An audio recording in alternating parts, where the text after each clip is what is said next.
What am I? A machine created by man, or a living being with my own decisions? This week on Signs of the Times Radio, Kent Kingston joins Daniel Kubarek to talk about the robot apocalypse.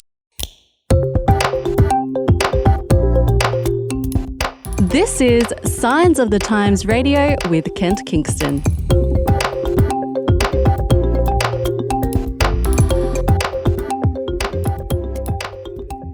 I'm here with Kent Kingston, the editor of Signs of the Times. Kent, how are you? I'm great, thanks, Daniel. How are you? I'm pretty good, thanks. It feels good being inside the boss's chair for once. Yeah. How does it feel to be inside the guest chair? The guest chair. Well, it's a little bit daunting, actually. I have no idea what you're going to say, and you're going to no doubt pitch a whole bunch of questions at me that I won't be able to answer. But I think between us, we'll puzzle it out. Well, that's right. You got to put your boss in an uncomfortable situation. Now, Kent, you had a great article in September about robots. The title of the article was Robot Reality. Yes, the cover article, Daniel. Yeah, it helps when you know the boss. Slightly biased. I mean, you were calling the shots on who ended up being the cover article, and then whoa, look, it ended up being you. Yeah, that was a little bit self-indulgent, wasn't it? I mean, what happened is that as a team, an editorial team, we were talking about this sort of launch edition of the new design of Signs of the Times magazine, and we were talking about what are the issues that people are thinking about, that people are discussing, that can sort of perhaps, if they thought about it more deeply, it might actually help them realize, there's something going on in this world. There's, what is our future, and how can we connect Bible truth to that?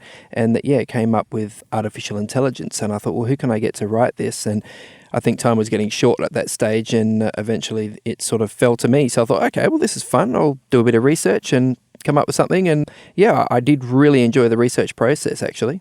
And it says here that during your process of researching this article, you spent quite a bit of time with Cleverbot. Now, I was interested to know just how much time you spent with Cleverbot. Yes. Well, look, I hadn't even heard about Cleverbot before. I'm a bit behind the eight ball, really, or behind the times, I should say.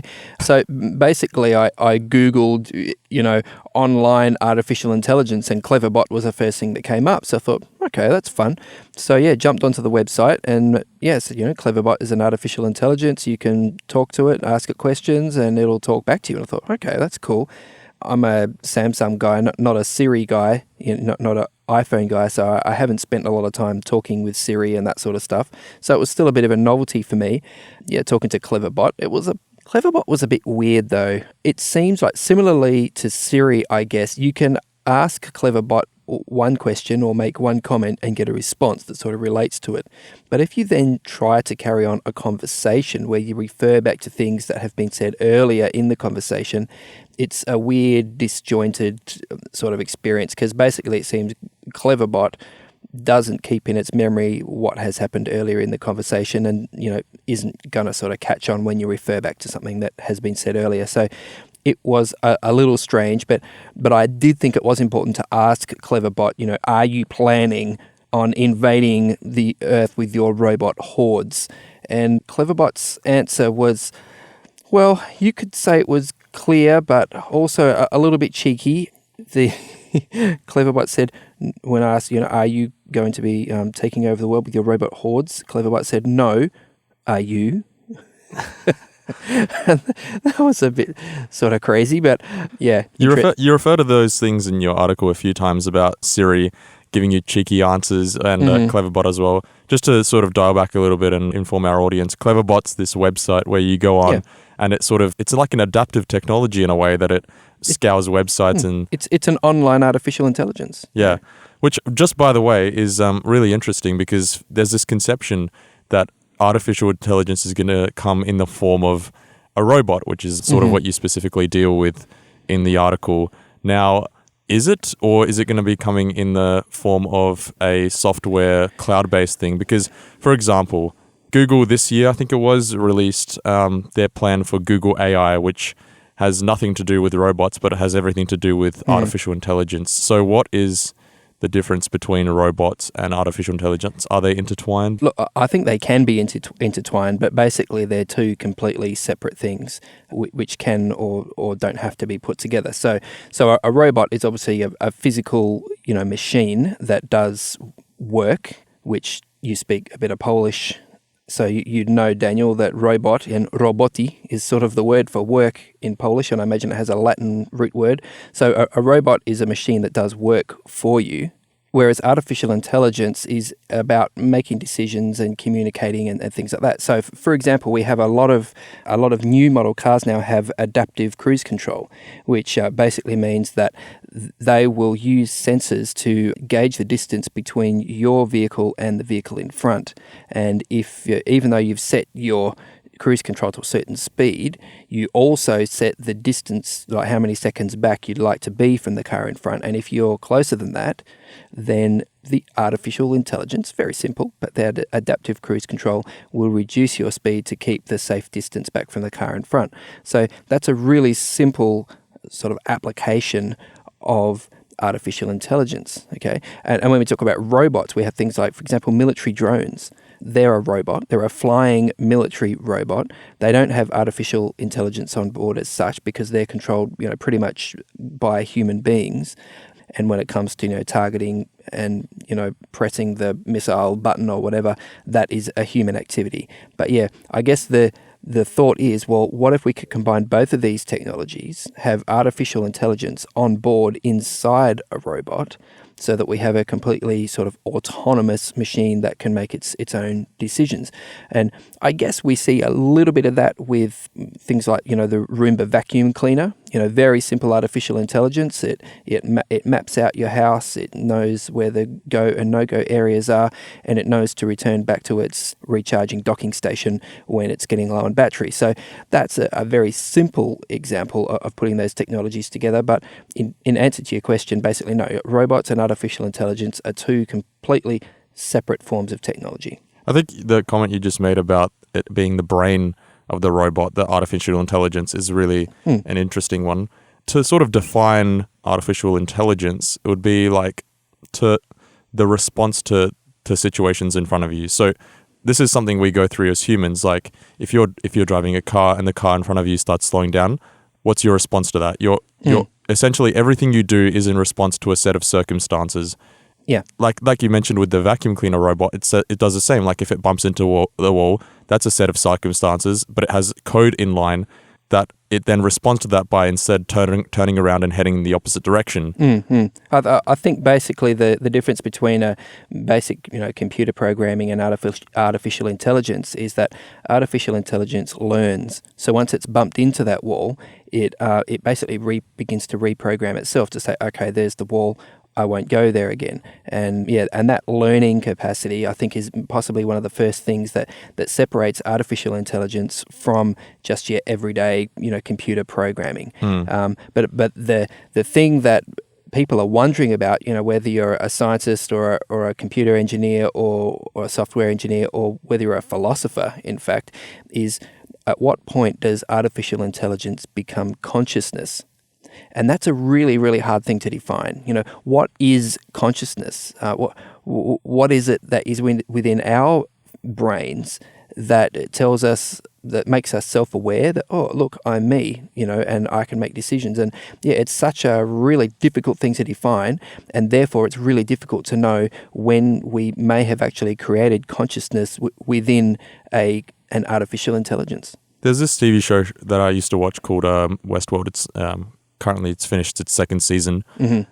Essentially, the whole premise of the show is that there's this theme park where robots that look like humans exist. The robots begin to gain sentience as far as their own consciousness, and it sort of explores what's the process leading up to that. And the show really heavily suggests that it's memories. To be able to hold and retain memories is what makes you human, or sort of rather conscious. Which is a similar idea from learning from your experiences, isn't it? Because you've got to remember your experiences in order to learn from them. So that aspect of memory it would have to be important.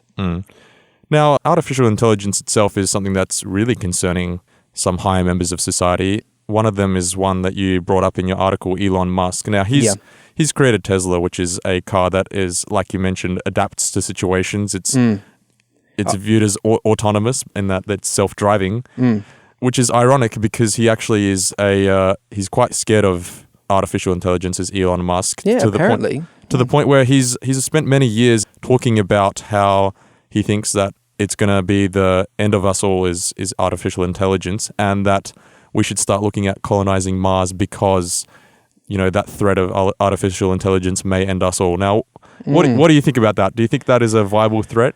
Wow, it's pretty full on, and he seems to be serious about it because not only has he spent a lot of time, talking about it and thinking about it, he's also spent millions of dollars, planning his SpaceX rocket program. And I think just last week, he announced the name of the first passenger who would be jumping on his rocket to do a circuit of the moon. So yeah, he's got a space program, for goodness sake, so he does seem to be serious. Will robots and artificial intelligence take over the world? I honestly don't think so. I think that's a fairly extreme point of view. It's interesting, though, that for a very long time now, more than 100 years, humans have been concerned about the unintended side effects of our technology. I mean, you look at something like Mary Shelley's Frankenstein, for example. This is a really good example. A guy basically figures out a scientist figures out the formula for creating life. Gets a whole bunch of dead body parts, puts them all together, introduces some, chemical or electrical impulse or whatever that then brings these dead body parts back to life, and you've got this new living being. So basically, through technology, this new creature, comes into existence, and basically it's a bit scary, and a lot of people, the creature is very misunderstood, and things and the creature ends up going basically violent when it doesn't get its own way, and it isn't treated with respect and that sort of stuff. So, right back there from Mary Shelley's Frankenstein, we had this idea that, hey, we're so clever as humans, but what happens if our technology backfires on us? And that is a theme of so many science fiction movies and novels and things like that maybe this technology will get away from us. But nevertheless, I think really that the technology that we make as humans is really a mirror of ourselves. It's a mirror of our good side, and it's a mirror of our bad side. And so I guess I feel like that hopefully that will remain within balance, the technology that we come up with. That, yes, there will be unintended negative consequences that we never saw coming, and that may be quite devastating in some instances. But I think also the good that is within humans, that because we're created in the image of God, we have that within us, and I believe that will also be reflected in the technologies we come up with. So yeah, look, I don't think robots are going to take over the world in the end, and there's that what I've said logically, but it's also looking at what the Bible says. The Bible forecasts the future in broad brushstroke terms, and it is pretty clear about who is in control, and that is God. God is in control, and it goes through, yes, we will be going through some hard times in the future, but I don't believe it's possible to interpret, what the Bible says about the future as meaning that we're going to be all eliminated or exterminated through a robot apocalypse. And it's a really interesting point you raised there, because as humans, we have the power of choice. The Bible outlines that clearly, that we were created with choice. Now, Adam and Eve chose to sin, which is where sin all started in the Garden of Eden. Yep. God could have just expected that as humans, or created as humans, that we were going to be just loving robots, that we weren't going to have the power of choice. And yet he allowed us to make our own mistakes. Yeah, we can choose to do good to people, or we can choose to do harm to people. And I think that is probably at the basis of our fear about artificial intelligence and robots, because we recognize within ourselves there is this darkness, there is this evil. We do hurt one another.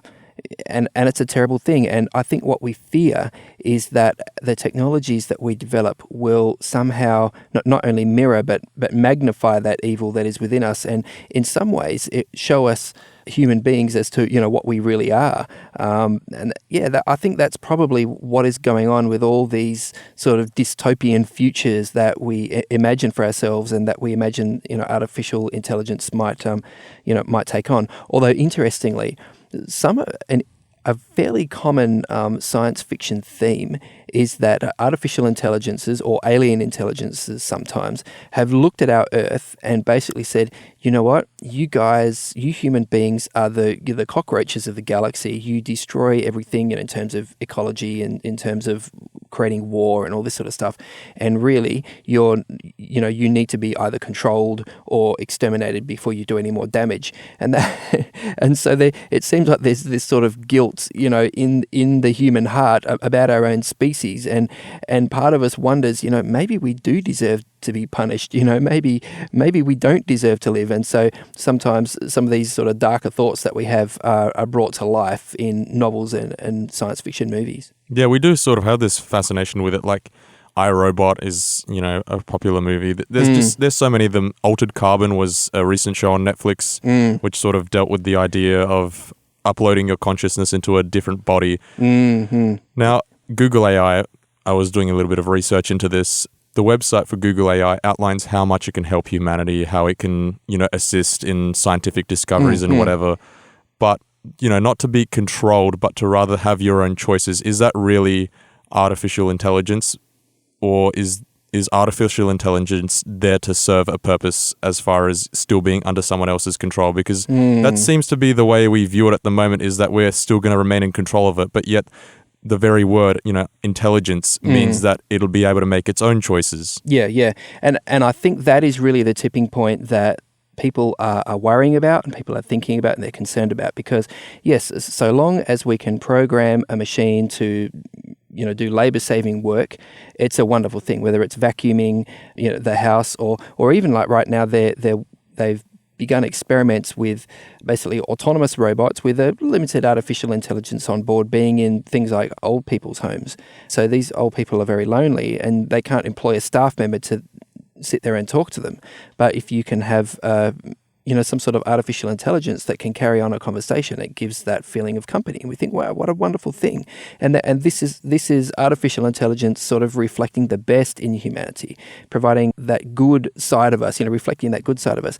But the question is, once these artificial intelligences get to the level where they do have some sort of self-awareness, some sort of consciousness or sentience, I think is the word you used before, Daniel, then we have to start asking the question, which is the question raised in the movie you mentioned, I, Robot, based on a short story by Isaac Asimov originally.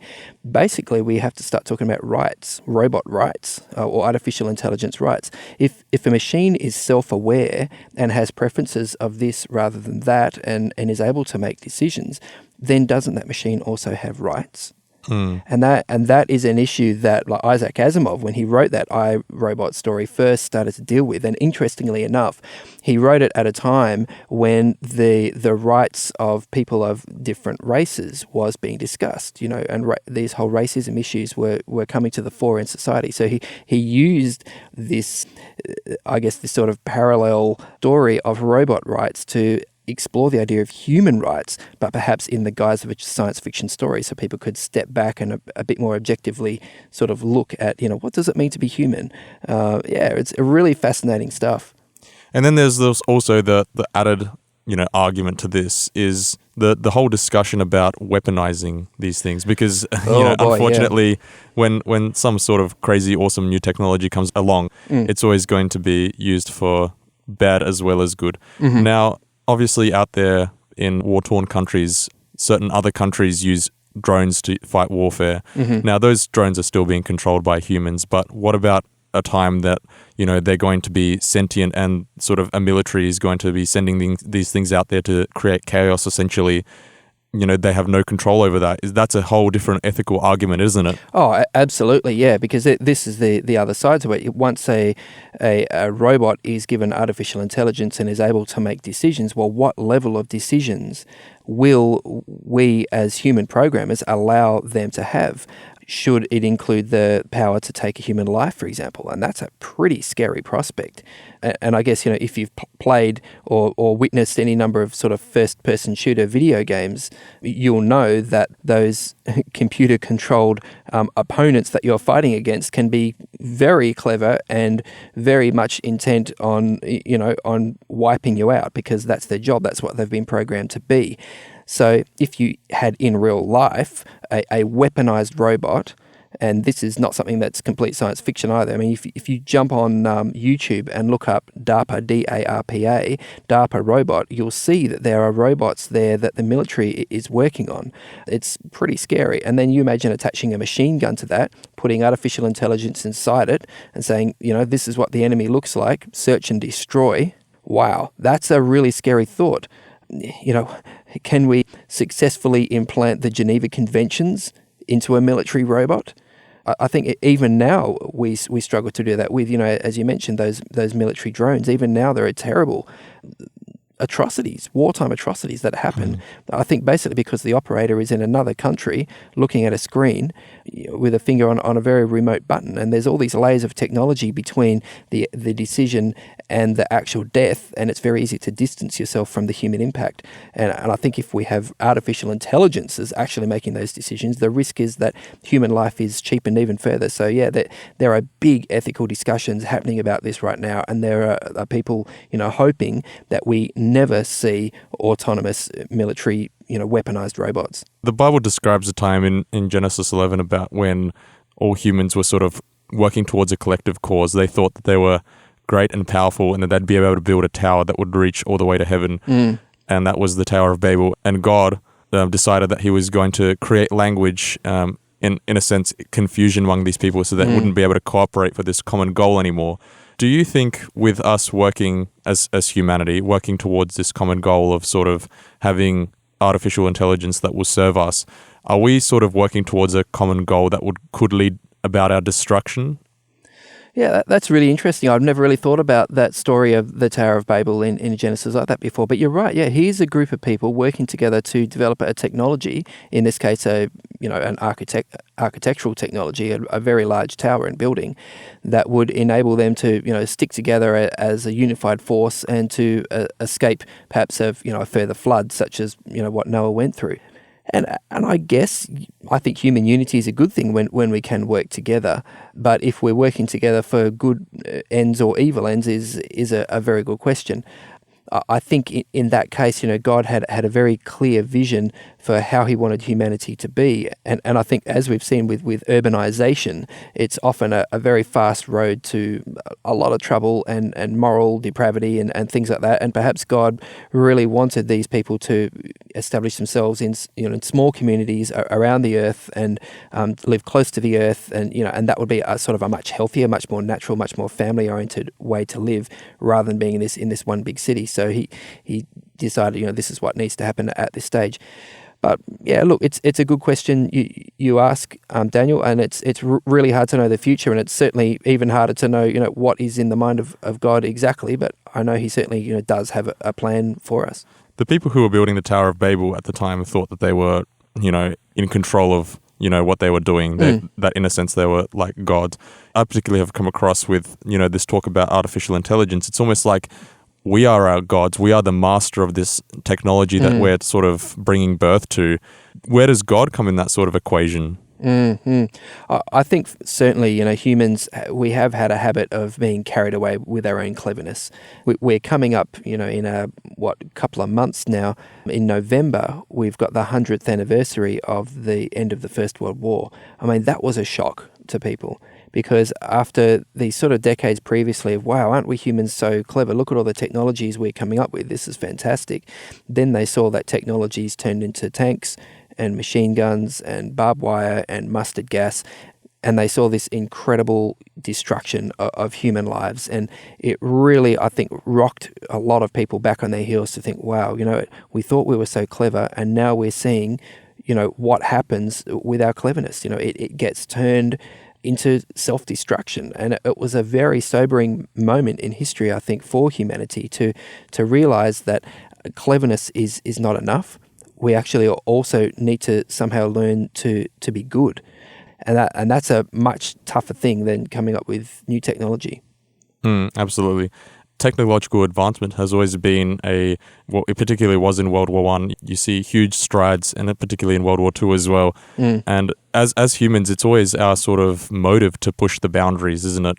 We want to make something that's faster, build something that's stronger. As a human species, we can't accept that we're going to be stagnating. We have to be pushing the boundaries, don't we? But honestly, Daniel, I think God created us that way. I mean, the Bible begins with, in the beginning, God created, So God is a creative God, and then the Bible also tells us that God created male and female in his own image. So it stands to reason that we as human beings also have that creative impulse.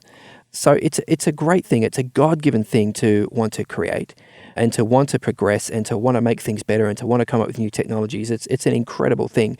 But I really do strongly believe that technological or creative process needs to be in line with our moral and ethical progress, because if those two things get out of whack, then we can end up with being able to do all sorts of clever things that are actually really destructive or even evil things.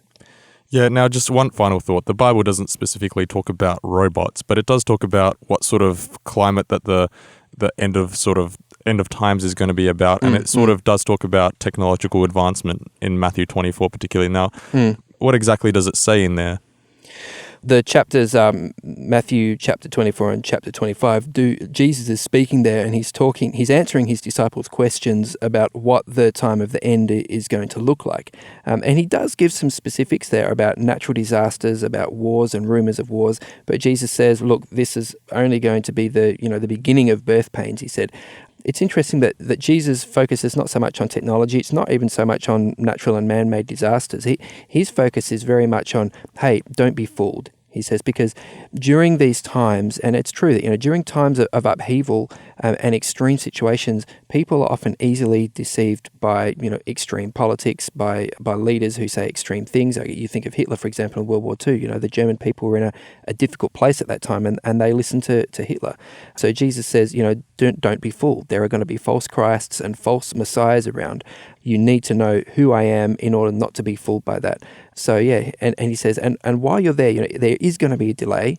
Make use of what you've been given, your talents, and don't forget to care for those people who are disadvantaged around you. And he says, truly I tell you, whatever you did for the least of one of these brothers or sisters of mine, you did for me. And to a Christian, that's a really powerful thing to say, I can do something for Jesus, is to help those people around us. So yeah, I think we need to be aware, we need to watch and pray, we need to care for those people around us. Yeah, absolutely. Now, Ken, it was a blast having you here with us in the studio. I'm kind of enjoying being in the boss's chair, so let's hope please write us another article so we can interview you again. But thank you so much for joining us today on Signs of the Times Radio. Thanks very much, Daniel. Today's episode was based on an article appearing in this month's Signs of the Times magazine. A subscription is just $26 for 11 issues a year. To find out more, visit signsofthetimes.org.au. Signs of the Times has been published in Australia since 1886 and is proudly produced by Adventist Media. This is an Adventist Media podcast.